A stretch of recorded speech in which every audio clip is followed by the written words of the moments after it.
सुबह सुबह कड़ी पत्ता मिल गया था और इसको लेके आई मैं, जिससे मैं अपने साउथ इंडियन डिशेस के अंदर इसका तड़का लगा सकूं। कड़ी पत्ता बहुत ज़्यादा फ़ायदा करता है और हमें अपनी डिशेस में इसको ज़रूर ऐड करना चाहिए। तो हमारे यहाँ तो बहुत ज़्यादा उगा हुआ रहता है, गमले में तो कम उगता है, हाँ, लेकिन ज़मीन में बहुत अच्छे से फैलता है। थोड़ा कुछ सामान की ज़रूरत थी तो वो भी लेके आई थी। और इसके बाद मैं यहाँ पर अपने डिनर की तैयारी करने वाली हूँ, क्योंकि शाम पड़ गई थी। ये व्लॉग मैंने आप लोगों के लिए शाम को शुरू किया है। तो आज मैं बना रही थी इडली सांभर, और ये बहुत ज़्यादा कन्वीनियंट लगता है मुझे।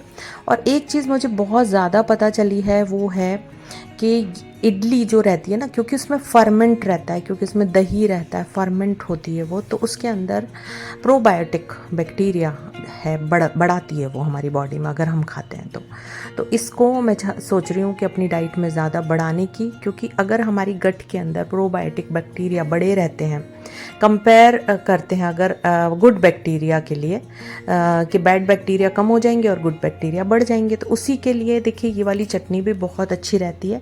इसको भी हमको ऐड करना चाहिए अपने खाने में। तो इसमें मैंने नारियल का बूरा लिया है, दही लिया है, लाल मिर्च ऐड किया है सूखा वाला, और साथ में ऐड किए मूंगफली नहीं हो तो चना भी ऐड कर सकते हैं आप, सूखा जो भुना हुआ चना होता है ना, वो भी ऐड कर सकते हैं। इसके बाद इसको बस ग्राइंड कर लेना, बहुत आसान होती है बनानी, और साउथ इंडियन डिशेस के अंदर ये बहुत ज़्यादा टेस्टी भी लगती है। तो यहाँ पर मैं 2-3 दिन की भी बना के रख लेती हूँ कई बार फ्रिज के अंदर, और फर्मेंट होने के बाद तो इसके फ़ायदे डबल हो जाते हैं। एक तड़का लगा लेंगे जिसके अंदर राई और चाहे तो लाल मिर्च डाल सकते हैं फिर से साबुत, और उसके बाद इसमें ऐड कर देंगे हम कड़ी पत्ता। उसके बाद मैं यहाँ पर सांभर का मसाला ऐड करूँगी। उबालते समय तो मैंने सारी वेजिटेबल्स डाल ही दी थी।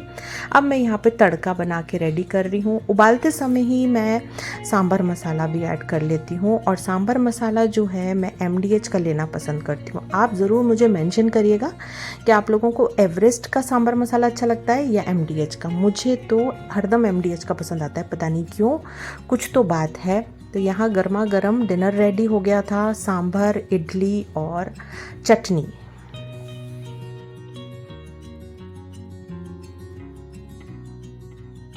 तो अब यहाँ पर जो बात हो रही है वो हो रही है अगले दिन मॉर्निंग की। हमने जब न्यूज़पेपर यहाँ पे खोल के देखा तो पूरे न्यूज़पेपर में ऑपरेशन सिंदूर के बारे में ही बताया गया था, और उसी को डिटेल में समझा रहे हैं ये अक्षत को अखबार के अंदर, और फिर उसके बाद मुझे भी कुछ न्यूज़ पढ़ के सुना रहे हैं। हम लोग चाय पी रहे हैं एक्चुअली, और हम इस दिन मॉर्निंग में निकले नहीं थे योगा वगैरह के लिए, और बस फिर हमने यहाँ पर देखा कि काफ़ी ज़्यादा मतलब एकदम तनावपूर्ण थी स्थिति। दिमाग भी एकदम शांत नहीं था, बहुत ज़्यादा परेशान था माइंड भी। तो उस चीज़ को तो मैं आपको शब्दों में बयान नहीं कर सकती, लेकिन थोड़ा टेंशन ज़रूर था, क्योंकि जो चीज़ें हो रही थी उसको लेके माइंड डिस्टर्ब था। उसके बाद मैं यहाँ पर आ गई लंच बनाने। मैंने एक्चुअली अभी पिछले दिनों जो स्टडी करी उसमें मैं यही स्टडी कर रही थी कौन सा खाना हमारे लिए अच्छा रहता है। तो उसके अंदर पालक हमको ज़रूर खाना चाहिए, हमारी डाइट में होना चाहिए पालक काफ़ी ज़्यादा। ब्लड प्रेशर भी नॉर्मल रखता है पालक। तो यही सोचते हुए मैंने आज पालक ले लिया बाज़ार से, और फिर उसके बाद यहाँ पर ताज़ा पालक हमारे यहाँ मिल जाता है, मैं इकट्ठी सब्जी नहीं लेती हूँ। तो अक्षत यहाँ पे मेरी हेल्प कर रहा है पनीर को फ्राई करने में, क्योंकि उसको कॉफ़ी बनवानी थी मुझसे, तो वो किचन में आया था, तो उसके लिए गरम गरम कॉफ़ी बना रही हूँ। थोड़ा सा मौसम भी बदला है इन दिनों, तो गरम चीज़ पीनी अच्छी लग रही है। तो यहाँ पर दूध ले लिया मैंने, और उसको बस मैंने गरम गरम दूध ऐड कर दिया कॉफ़ी को बीट करके। उसके लिए कॉफ़ी ज़्यादातर मैं देती नहीं हूँ, अक्षत को कम ही देती हूँ। ज़्यादातर कोई स्मूदी या कुछ शेक बना के देना पसंद करती हूँ, लेकिन कई बार क्या होता है बच्चों की इच्छा मान लेनी चाहिए। उनकी इच्छा कई बार होती है तो हमको कर देना चाहिए, मैं ऐसा मानती हूँ। आप कैसा मानते हैं बताइएगा। मैं कभी कभी बच्चों की इच्छा मान लेती हूँ, अगर वो कभी बोलते हैं कि कॉफ़ी पीनी है तो ठीक है, चलो कॉफ़ी बना देते हैं आज आपके लिए। ठीक है, यहाँ पर तड़का रेडी कर रही हूँ मैं, है ना, ग्रेवी रेडी कर लेते हैं पालक पनीर की। आज मैंने लहसुन डाला है, प्याज डाला है। तो आप पूछेंगे लहसुन प्याज क्यों डाला? लहसुन प्याज इसलिए डाला क्योंकि पिछले दिनों जब मैंने ब्लड टेस्ट करवाया था तो सिरिंज में ब्लड नहीं आ रहा था, ब्लड बहुत ज़्यादा थिक हो गया मेरा। रीज़न हो सकता है ये भी रहा हो कि प्याज लहसुन मैंने 4 साल से छोड़ रखा था, तो फिर से मैंने यहाँ पर प्याज लहसुन वापस शुरू किया है। इस वजह से मैं सब्जियों में ऐड करने लग गई हूँ। अब यहाँ पे चने की दाल एक ऐड करी है मैंने, जो कि बहुत ही पसंद आई।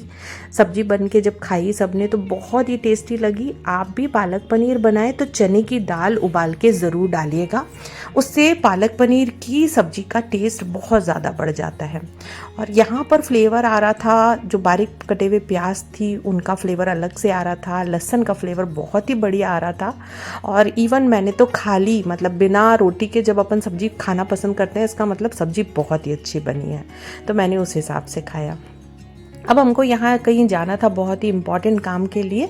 अक्षत के इन दिनों रिगार्डिंग कुछ कॉलेज को लेकर मैटर चल रहे हैं, तो उसकी वजह से मुझे जाना है।